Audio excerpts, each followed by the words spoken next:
Thank you very much, Conleth. That was such a lovely introduction. I think you make my head very big. I might not fit in the airplane on the way home. How are you all? Have you all had your breakfast? What did you have? It just sounded like rhubarb to me. So thank you very, very much for inviting me to, congratulations, thank you to Shannon, thank you for Conleth first off, that lovely introduction, to Shannon for inviting me, Tricia and Phil for a great project, a great project. This sounds like the end. It's not the end, is it? It's sort of marking some kind of end of an era, a number of years, but it's actually kind of prospective as well. It's looking forward, which I think is a really lovely idea. And yeah, I met some of you already yesterday, and I'm going to meet lots more of you. And so some of you have met, some of you haven't, some of you know me a little bit. Let me just introduce myself a little bit more about myself. Let me introduce myself about myself. Is there any other way you could do things? So as Conleth said, I write books for Oxford. I've written, no, that's a lie, I've written 2. I've written, in my life, I've written over 1 book. And as you can see, my passions are images and video. And if we're talking about professional development or continuing development as a teacher, I think video and students are the 2 things that provided my fuel. And I've been very interested in how to harness visual materials, teaching and learning possibilities. And Conleth mentioned my website. This is Lesson Stream. Let me show you what Lesson Stream looks like. And I didn't really ever know what Lesson Stream was all about. Well, simply, it's a whole load of lesson plans for language teachers. It's all free, you can download them. But the kind of philosophy behind it, which has emerged, is that all of these visual materials, whether they're images or whether they're videos, are stories, really. And the teacher, or the students, have to get involved. You know that expression, every picture tells a story? You've heard that, haven't you? You know it's a great big fat lie, don't you? It's not true at all. Did you know that? It's not right. In fact, it's a great violation of what we actually, of philosophy and everything we know about human beings, because pictures can't talk. They're just silent. And so they don't tell stories at all. But that's not really the reason that pictures don't tell stories. The thing is, it's not the pictures that tell the stories, it's us. In response to an image, in response to a video, we're the ones that create the narratives here. And the idea that every picture tells a story, that indefinite article being one, no. Oh, no. Imagine there's, let's say there's 355 people. Are they all here? 355 people. That means in response to an image or a video, there's going to be 305 different stories. Does that make sense? So instead of saying every picture tells a story, we would have to say something a little bit less catchy, like, for example, in response to an image, everyone will construct their own personalised narrative, depending on who we are, what we know, what we see, everything else like that. But it's not very catchy, is it? So we just have to say every picture tells a story, and by the way, it's not true. So what this is a site really dedicated to visual materials and how to get the stories out of them, and how to share the stories, how to use the pictures as fuel for language production or input for language learning. And I've got another website project, Conleth mentioned, but more about that later. Anyway, do you know what a couch potato is? A couch potato, somebody who eats too many potatoes on the couch? Somebody who watches too much TV, and I am a YouTube potato. But it's for my work, that's my excuse. But I do sometimes get carried away. So, this is a question I've been asking for a long time. Are there any YouTube potatoes here in the room? Put up your hands if you claim to be a YouTube potato. Excellent. So, how many of you, and I think I'm going to see most hands going up here, how many of you have used video in your language teaching or your language training at some time? Let's see your hands as high as you can. That looks to me like most people. I've been asking that question for 10 years, ever since I first discovered YouTube. And despite the possibilities in the days before YouTube, very few people ever used video because it's too much hassle. And we're actually seeing a shift now. We've come past an era, or we're still living it, let's say, an era of exploiting video. So, you share that same experience as me. You find a video online, something you like, something that makes you go, ooh. And you think to yourself, how am I going to use that to teach English? How am I going to use that in my classroom? Have you experienced that familiar situation? That's video content exploitation. But what's very important is that we're going to be entering into a new phase very, very soon. The possibilities are already here, but they haven't yet gone mainstream, in which we move into content creation. Is there anybody here who uses video cameras in their classrooms or in their teaching?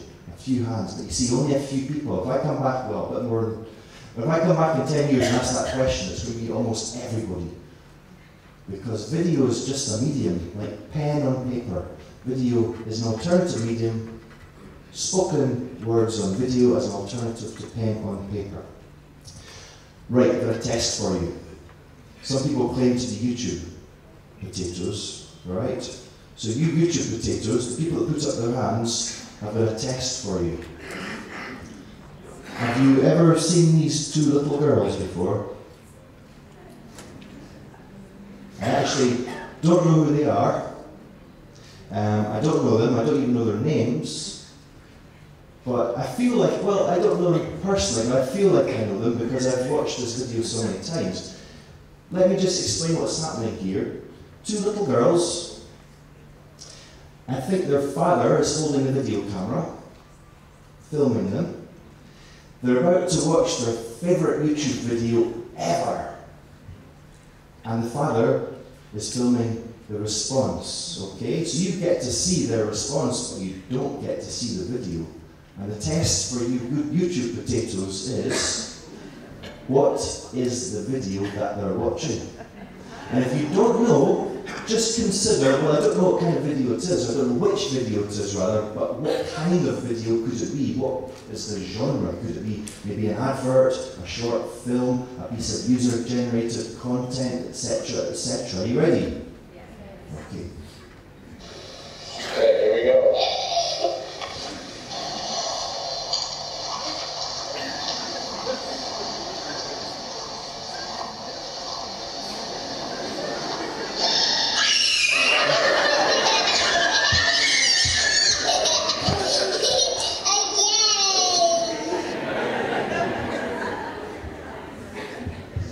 Right, don't say anything. Put up your hands if you think you know.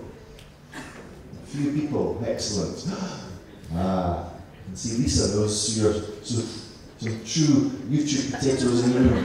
You've lived up to your word. Right, if you, well, I'll show you in a moment. Okay, anyway, listen. Let me just tell you what we're going to do. Did you see the image on my front slide? It was, what do you call that tool, that thing? I forgot the name. A spanner, that's right, the spanner. Did you all bring your spanners? Because what we're going to do, we're going to take video apart. We're going to take maybe 4 different videos and we're going to deconstruct them. And you'll see what I mean by that as we do it. We're going to deconstruct them. Let me just say one thing about the context of this talk. I know that the majority, as I believe, the teachers here work with young learners, quite young learners, am I right?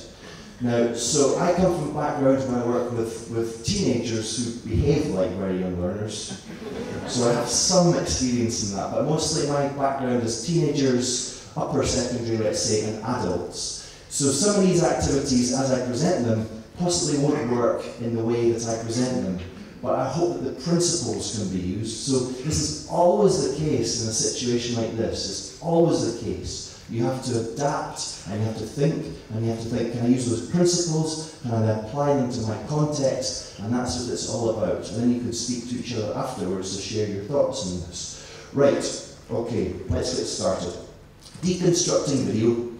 Let's look at a very standard way of deconstructing video. I know you want to know what those two little girls are watching, but you know, maybe I'll show you later, we'll see. If you stay until the end. So deconstructing video means releasing it one component at a time. Video is a multimodal medium. It's an interplay of lots of different things happening. The two most obvious ones are sound and vision. So what we can do is we can take a video, it's a very standard activity, take a video, turn down the sound. Sorry, that's the wrong way around, isn't it? Take a video, let you hear the video, but you can't see it.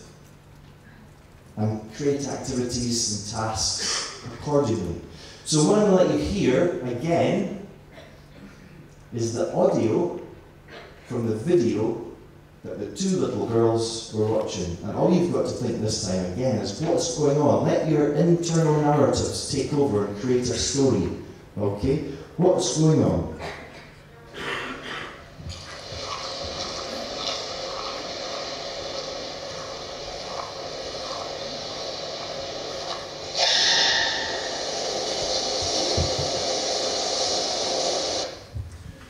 Right, so you take that into the classroom, and that's your task. You say to your students, what's happening, what's going on? You play that video, what do? They probably just stare at you like rabbits in headlamps, am I right? And you wouldn't. If I asked you to share your ideas in pairs, I know that you'd probably have quite a lot to say. It might not be about the task, you might be sharing what you had for breakfast. But that's a classic problem, isn't it? This fuel for language production, it's all very well, but what if your students don't have the language to express their ideas, which is always the way, or often the way, isn't it? So what do we do about that? Well, we mentioned this idea of video going from exploitation to creation. And as English teachers, we have fantastic tools at our disposal in these mobile devices, mobile phones, or tablets, any device with a camera. So yesterday, 4 of you here know that I chased you with my video camera. And let's see what some of you had to say, okay? Are you ready for this? It sounds like somebody is walking through the jungle. Sounds like their footsteps on leaves. And then they surprise maybe a monkey, some kind of monkey, and it gets a little defensive or protective when it makes that loud noise that I can't imitate.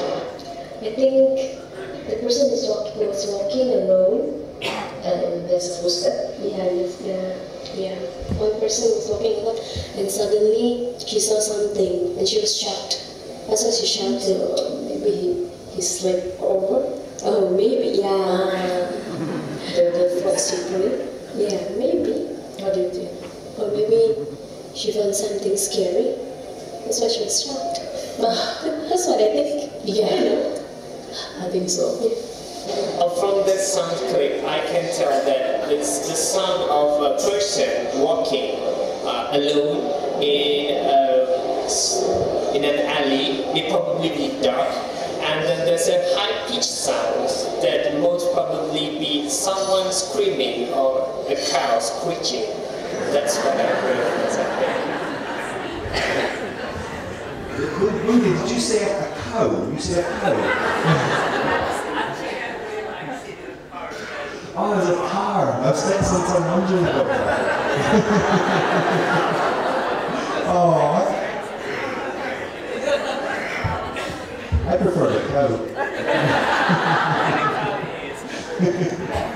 Can I say thank you very much to the four fantastic video subjects there. They were great. So, yeah, give them a clap.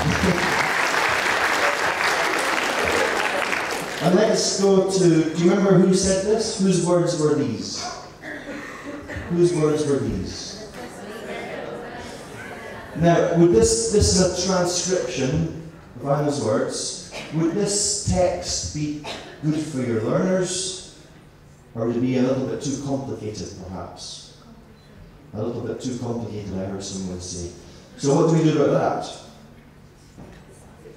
We can change it. There's absolutely nowhere in the world is there a book which says you shall use video texts in the way that God intends. We can do anything we want to them as long as we retain the essence of the meaning. Meaning is very important here. As long as we retain the essence of the meaning, we can make little changes or bigger changes. So how about this then? It sounds like somebody is walking through the jungle. It sounds like the person is walking on leaves, and then they surprise a monkey, and the monkey makes that noise. Is this getting maybe towards more of the kind of language that we could work with our students? And if you want, you can give them different versions. You could give them the adapted version, and you could also give them the original version, and you could ask them to compare it.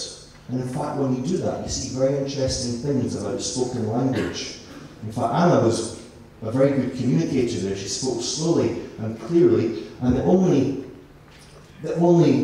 device which is common to spoken language which I can see is ellipsis. She has omitted the subject pronoun on the second line.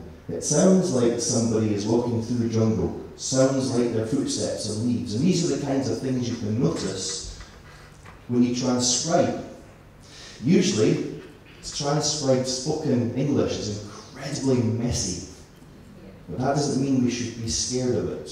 It can be quite nice to compare the nature with the adapted. And look what we've got here. You've got an excellent, excellent example of, you know that one? I was having a bath when the phone rang. Yeah, the present continuous and the present simple. We call that aspect. Opening the verbs and closing the verbs. Present continuous, somebody is walking through the jungle, walking on leaves, continuous, bam. They surprise the monkey makes that noise. So this could be a way into studying language of that nature. Is everybody happy? Yeah, do you want to see the video? We'll stay until the end. Right, so we're moving through. By the way, there's no question slot at the end, so please, any questions, just feel free to put up your hand. Any questions so far? This is a mini baby question slot. A mini baby question slot. Any questions? Does anybody need the toilet? No? Excellent. Right, so let's look at another type of activity. That was audio only, so we can hear the video but we can't see it. But did you notice that there were no words in that? There was no words, only non-verbal sounds. And somewhere along the line, we were fooled into thinking that we have to use video, or a lot of I was anyway, have to use video for listening activities. But that was an activity that involved listening to the sounds, but there's no language to listen to. This one is a bit different. This is an activity in which, yes, you will hear some words, and you'll hear a dialogue. And all you have to do is you have to listen and think about the following questions. You hear two voices. Where are they? What is their relationship? What words and phrases, specifically, what words and phrases do you hear that influence your answer? And is there anything unusual about this dialogue? Okay? Are you ready to hear it? I'm only going to play it once. Would you just like to open wide, sir? Okay. Going anywhere nice on your holidays? Yeah, don't try and talk when my hands are in your mouth. So. My wife and I think of going abroad this year. Dudley, she's got family in the zoo over there. You got kids? Yeah. Please don't talk when my hands are in your mouth, sir. Do the filling here, actually, at the back. Is it mainly bananas you eat? I won't tell you again, sir. Please don't try and speak when I'm walking inside your mouth. Right, where are they? At the dentist. So what is the relationship? Obviously the relationship is dentist and patient. What words and phrases specifically did you hear that influenced your answer? Don't shout out, put up your hands. Yes, yes. Don't talk while my hand is in your mouth. Is that what your dentist says to you?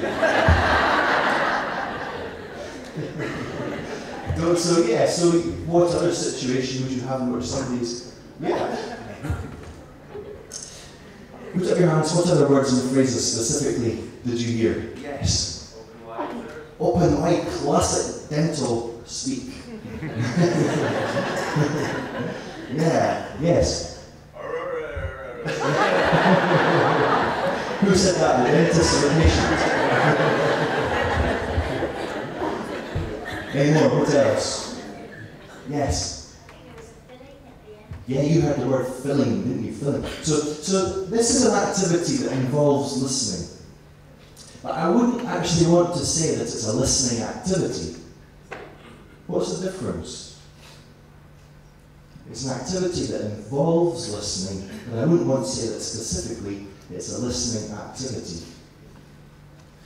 You see, video is intended to be seen and heard, unlike children. They're intended to be seen and not heard.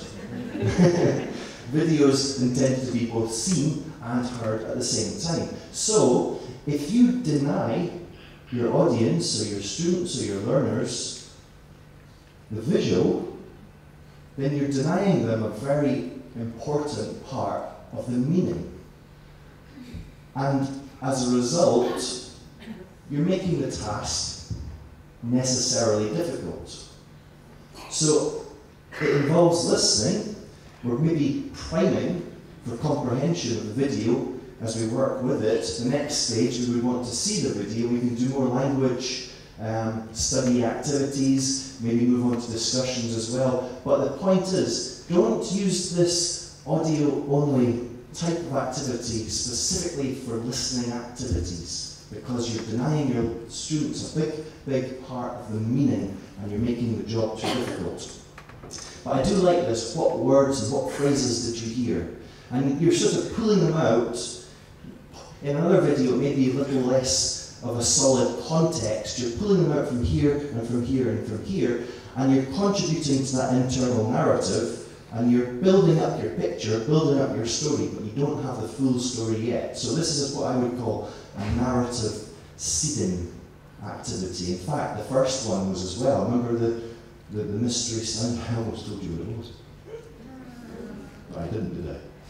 Do you remember the mystery sound? I would call that a narrative seeding activity as well. If the video offers the full story, one part of it only offers fuel for your brains to start creating their own stories.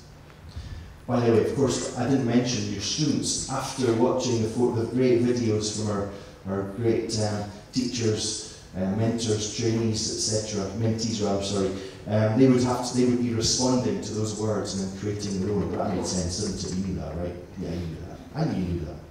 Yeah. Yes, right, okay. I know you want to see that video as well, but I'm sorry, you've got to wait till the end. I might be sure it's if you're good. Video can be quite empowering to the teacher. These deconstruction techniques and activities, if you only show part of it, you're creating an information gap, and your students have to behave, or you say, no, I'm not going to show you the video.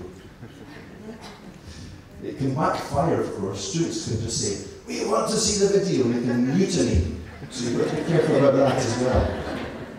Right. So if we can do this with video, then another standard way of doing things is this. Two wise monkeys. So we can see the video, but we can't hear it. I want to show you a video which involves three things. What do you call that thing that you put flowers in? What is that thing called? You put flowers in it. I can't hear you. Sorry, what do you say? A vase. Who says vase here? And who says vase? You say vase and you say vase. I say vase. What do you say, Conleth? Vase. Vase. Vase. I say vase. Yes. Who says vase? Which is more posh? I don't know. I've never thought about it until this very moment. So this video, this mystery video, involves three things: a vase or vase, a man, and a woman. And the title of the video, it's a short film, by the way, and the title is Conversation Piece. Again, this is narrative seeding. I've told you the title of the video, the title of the short film is called Conversation Piece. I've told you it involves a man, it involves a woman, and it involves a vase. It's a short film. And I could ask you to guess what happens in the short film, couldn't I? Or I could invite you to ask me questions. I'm only going to take 3 questions. What do you think happens in this short film? I'll take 3 questions, not all at once. Yes. Is the vase intact at the end of the film? That's a great question. Is the vase intact at the end of the film? Actually, the vase is never intact. So it's a very good question. Good question, thank you for that. Another question.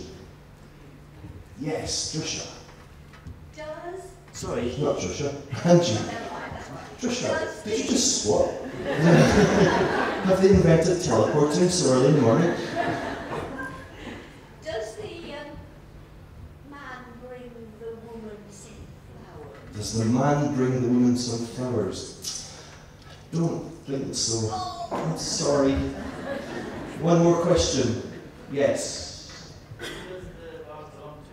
Who does the vase belong to? That's difficult to say. I suppose it belongs to both of them. Good question. Good questions. Right. Let's just go out of here. So this is called Conversation Piece.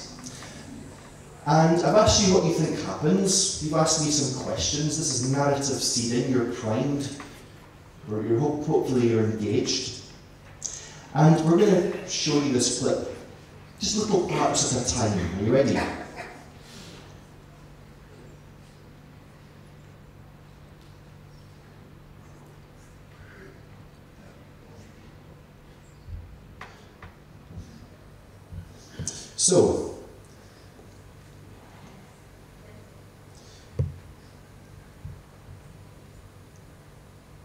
So this man, where is he? Where is he? He's in the toilet, did you say? He's in the sitting room. And what's he doing in the sitting room? He's reading a paper. So he's sitting in the sitting room reading a paper. Am I right? That's what you said. He is sitting in the sitting room reading a paper. Okay, let's continue.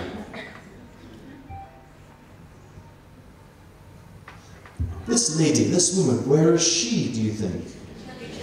Are we sure? We're sure. What do you think she's doing? Are we sure? Okay, so she's in the kitchen. She's in the kitchen. Perhaps she's washing the dishes. What else might she be doing?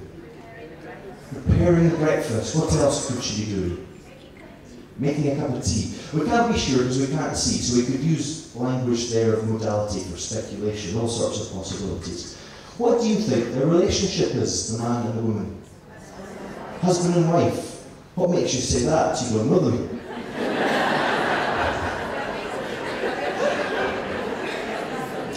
Right, let's continue.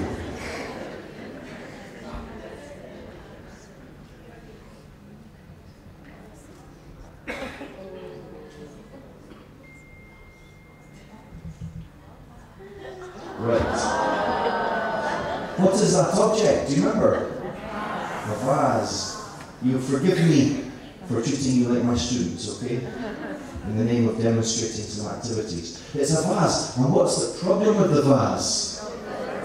It's broken. And what's the other problem with the vase? It hasn't got any flowers in it. Yes. What do you think happens next?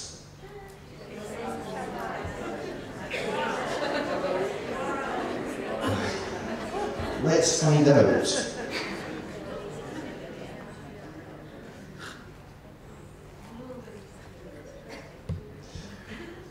What do you think she just said? John, what happened to the vase? John, what happened to the vase? That's great, because we've given them names and we should have done that before perhaps, shouldn't we? And what does John reply?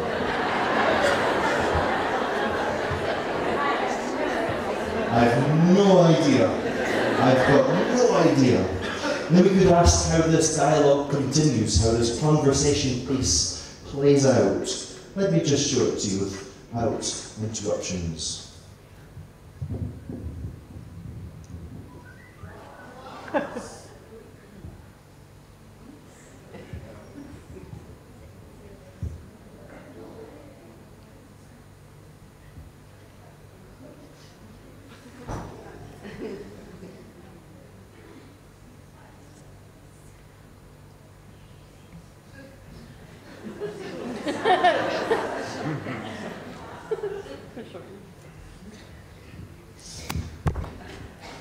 There's a natural next task, isn't there?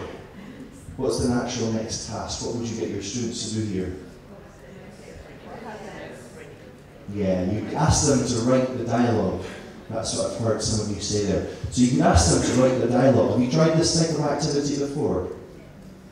So I like to use this kind of video which involves interactions between people, dialogues. My favourite kind is bad soap operas, you know? So you make use of the video with the sound down, you ask questions, you prime your students, get them thinking, and then ask them in pairs to write a dialogue between the man and the woman. And then you can play the video again from start to finish, and you can ask your students, once you've corrected their dialogues, to perform them with the sound down in the video.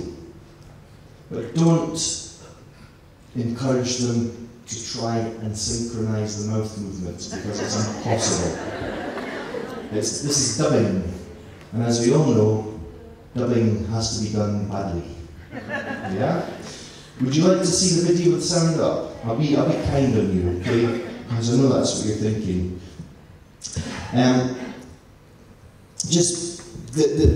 There was a few stages to this activity. The first one, of course, was to pause and ask questions.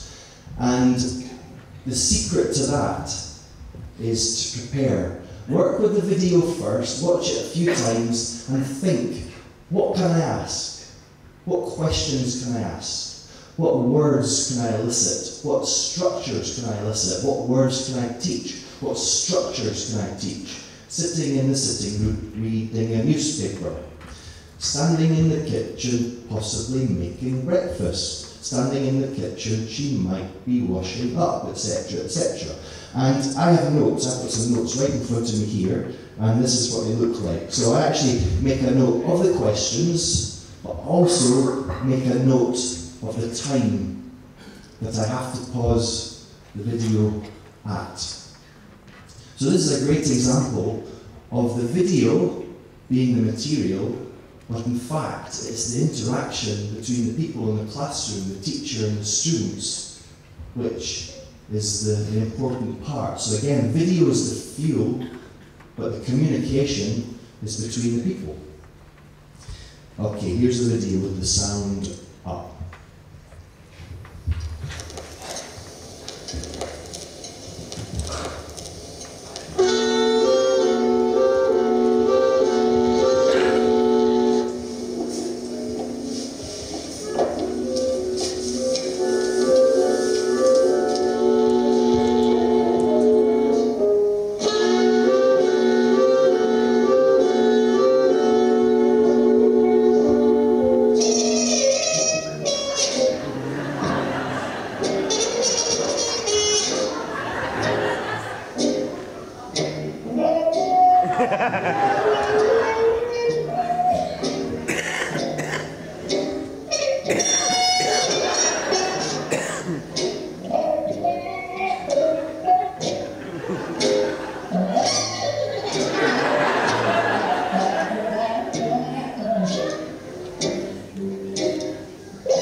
I'm sorry.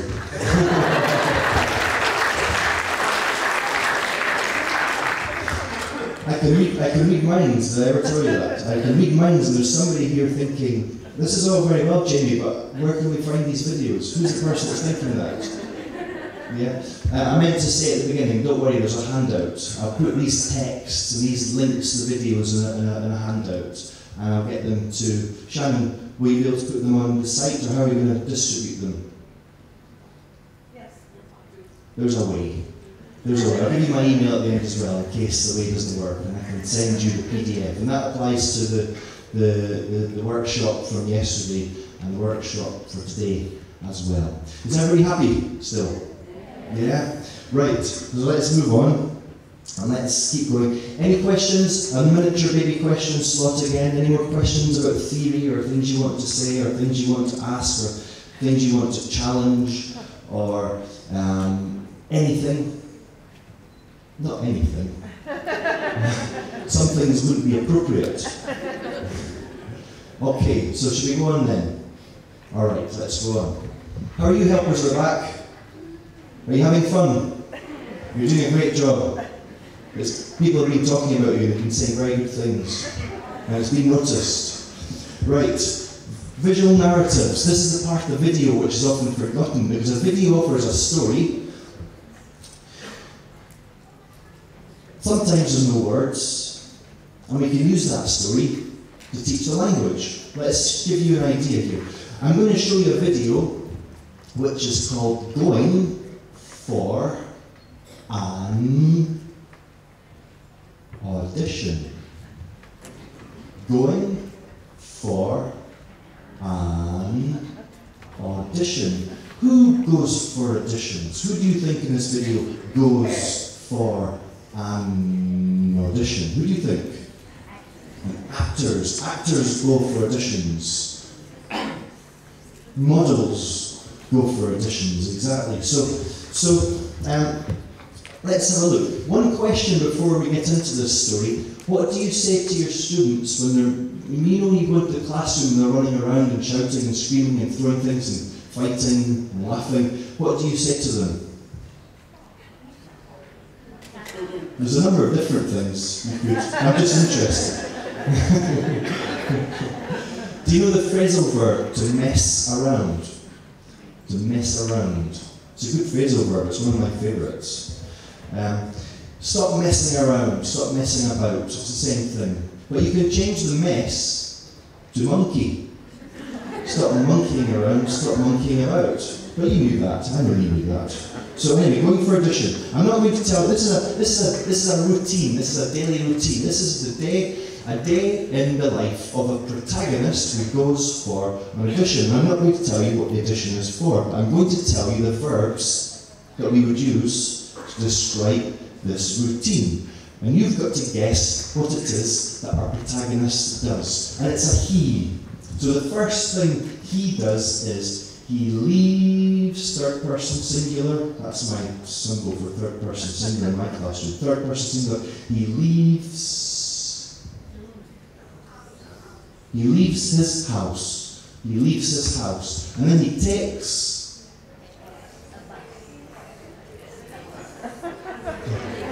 this is my clue. The bus comes in a moment. Well, he takes the elevator where? Down. He takes the elevator down. He takes the elevator downstairs. And then he gets on the bus. And while he's on the bus, he listens to some music, his MP3 player. His MP3 player. And then, while he's on the bus, while he's listening to music, he sends a text to his girlfriend to say, I love you. And then, after that, he gets off the bus and he posts a letter to his girlfriend.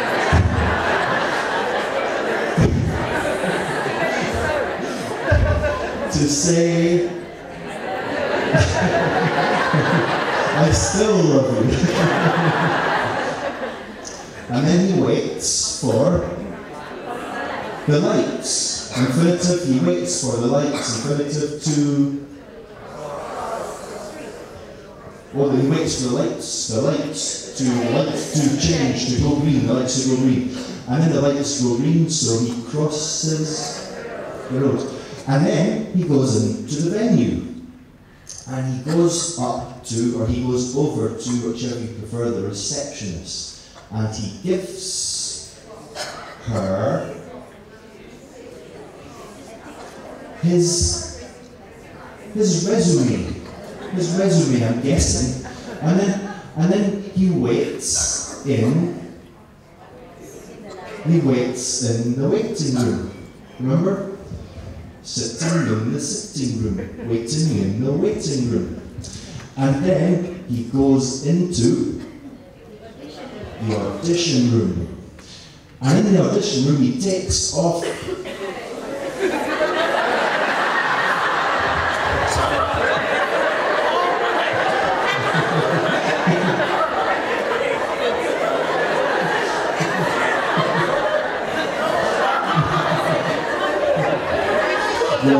No comment. I heard somebody over here say his hat. So, and then he monkeys around. He monkeys around.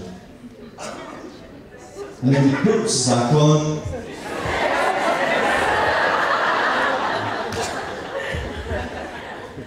And he leaves the room and he goes to a restaurant and he eats lunch. Excellent. Okay, so you do that again. Just repeat after me. He leaves his house. He leaves his house. He takes the lift downstairs. He takes the lift downstairs. He gets on the bus. He gets on the bus. He listens to some music. He listens to some music. He sends a text to his girlfriend. He sends a text to his girlfriend. To tell her that he loves her. To tell her that he loves her. He gets off the bus. He gets off the bus. He posts a letter. He posts a letter. To his girlfriend. To his girlfriend. To tell her that he still loves her. He waits for the lights to change. He waits for the lights to change. He crosses the road. He crosses the road. He gives his resume to the receptionist. That's a hard one, isn't it? It's not really hard. He waits in the waiting room. He waits in the waiting room. He goes into the audition room. He goes into the audition room. What was the next one again? Okay. He takes off his. He monkeys around. He monkeys around. He puts back on his hat. He puts back on his hat. He leaves the audition room. He leaves the audition room. He goes to a restaurant. He goes to a restaurant. And he eats his lunch. And he eats his lunch. Actually, this is. I really like. Well, I don't know if I like this video. The video. I'm going to show you the video. I know you want to see it. There's 3 things about this video. You may like it or you may not. I wouldn't expect everybody to like this video. And I've never met the protagonist, but I hope to meet him sometime soon, maybe even next week. And yeah, okay. Would you like to meet him? Here he is.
don't want to assume that everybody likes that video. Is there anybody who feels uncomfortable by an orangutan being dressed up like that?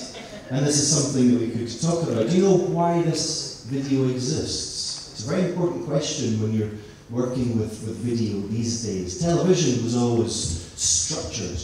We knew what we were watching, we knew the times, we were safe that at certain times, or we still are, there's not going to be anything bad for children, because they'll be in bed.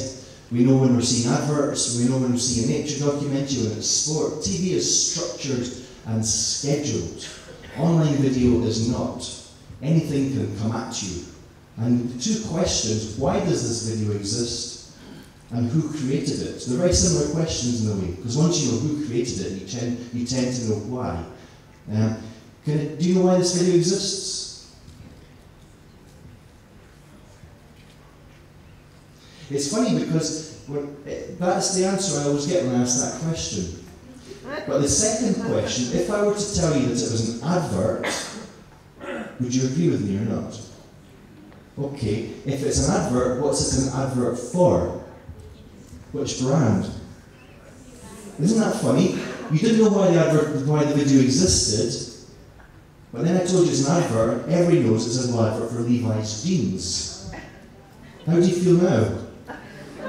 This is what you could call a stealth advert. You're not actually aware that it's an advert, but it's been created by Levi's to sell their jeans. And I've got a bit of a love-hate relationship with the advert. I think it's funny, but I'm not always very comfortable. I don't know. I think it maybe goes back to my experience of TV in the 70s. Who remembers the PG tips? The chimpanzees that always made parties. And yeah. So rather than just show the adverts to students, I'd like to explore some of the issues and talk about these. But for me, the most important thing is the fact that if you look at the advert on YouTube, what do you see? I'm hoping you're going to be great. I hope you're all going to be very offended.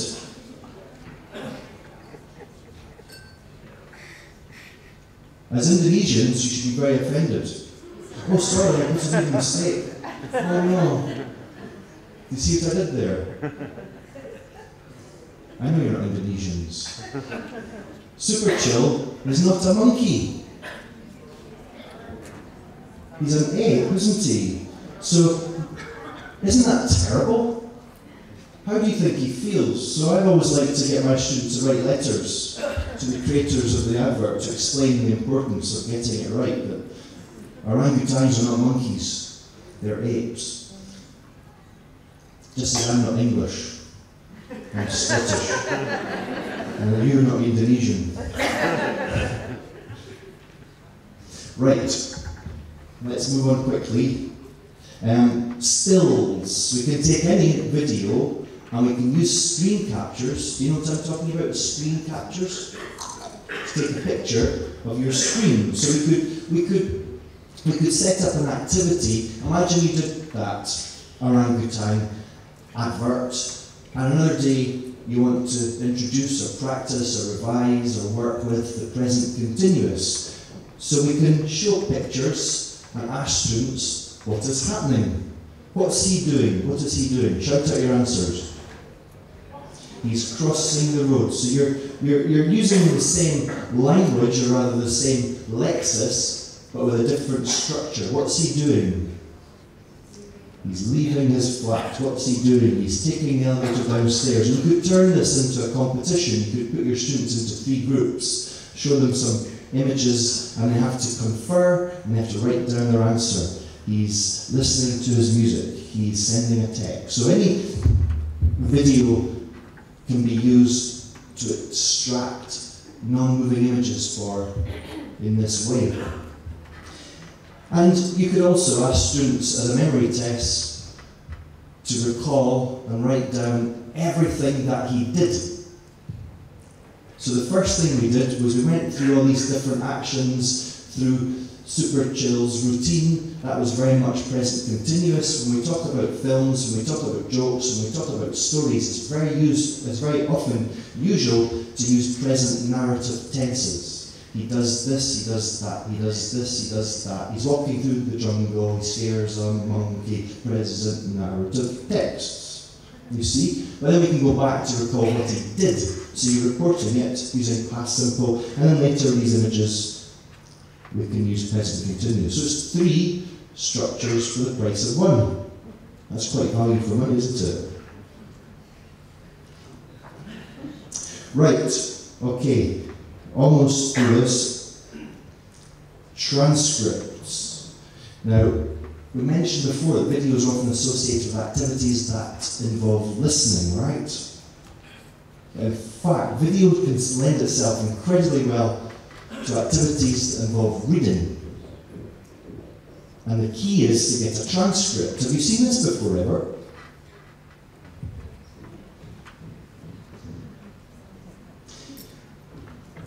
So think of all the things you would do with the text. You could prime students with this text, you could ask them to get into pairs, you could ask them questions about dentists. Who's scared of the dentist, by the way? Is anyone here scared of the dentist? Ask students if they're scared of the dentist, when did they last visit the dentist, anyone got an appointment at the dentist.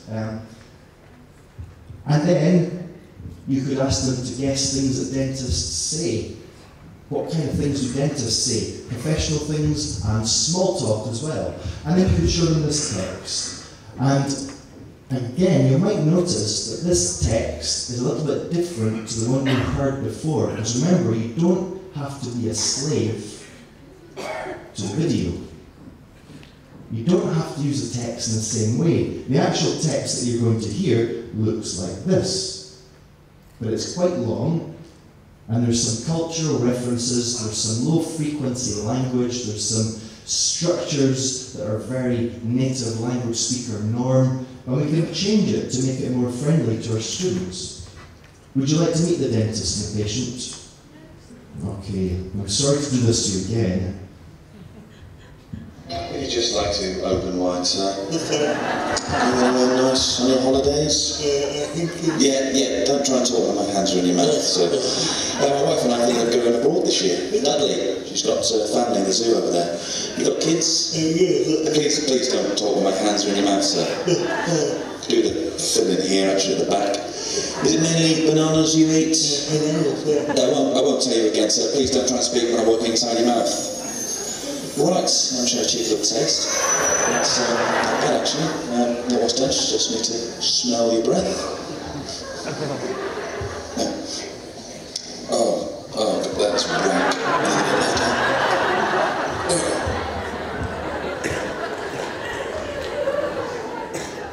I'll put that in the handout as well. Okay, let's just put things together here. We'll wrap things up. We've been taking video apart. Let's put it back together. It's very, very easy to see video as being a coin. Heads and tails, sound and vision. Two-sided, 2 strands, but in fact it's not. It has 3 strands and they look like this. Visual, so you're isolating the visual, you can see the video but you can't hear it. Audio, you're isolating the audio so that you can hear the video but can't see it. And then there's text, so that you can work with texts as in transcripts, for example, from the video, but you can't hear the video or you can't see the video. It's very useful to get into this kind of way of seeing video. Let's represent it as a triangle, so you can see it as audio, visual, or text. We did spoken words in the audio. Do you remember the monkey dentist? You heard the monkey dentist? That was one of the activities. We made use of isolated audio where you could hear the words. We also made use of isolated audio where there was non-verbal sounds. We're going to see that video in a moment. You haven't forgotten, have you? Yeah. Also, when we move on to the visual, we can make use of moving images, as we did with the conversation piece. Isolated the visual, the conversation piece, man, woman, vase. Or we can make use of stills, non-moving images, as in the way we did with the Levi's advert. And finally, there's texts, isolated text. So we can make use of transcripts. You make a transcript, you can adapt it in any way you like, simplify it, change it, etc. Or we can make use of visual transcripts, which is the case, again, for Levi's advert. We worked with the day in the life of the protagonist who goes for an audition. And this is a kind of reference, a way of seeing video I make use of a lot when I'm working with video and using it for the classroom.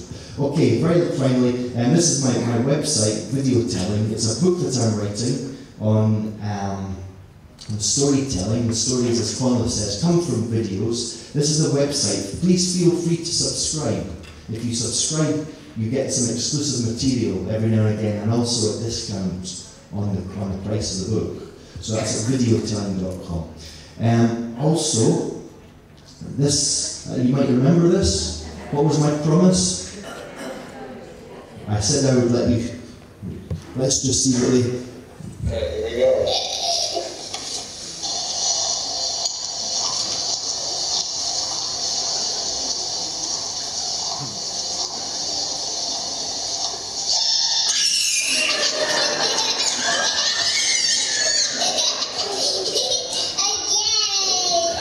Who was at my story time talk yesterday? Do you remember the story, my favourite story, Mother, Father, Baby? Do you remember? Yeah? Mummy is sitting in the corner eating a biscuit, baby is lying on the floor, sleeping, dreaming about milk. We don't know where Daddy is. Okay, here's the video.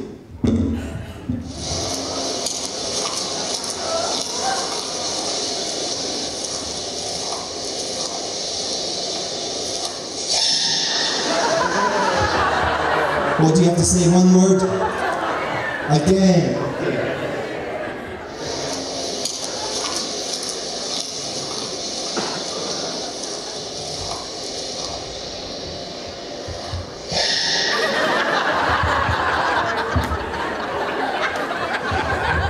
Thank you very, very much. It's been lovely to be here. Thanks for inviting me again.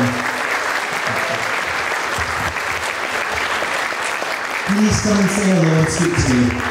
That's what this conference is all about. We're not just here to give a talk. You've got to come and say hello. I know you will anyway. So thank you very much. And thanks again for bringing me here. Good people.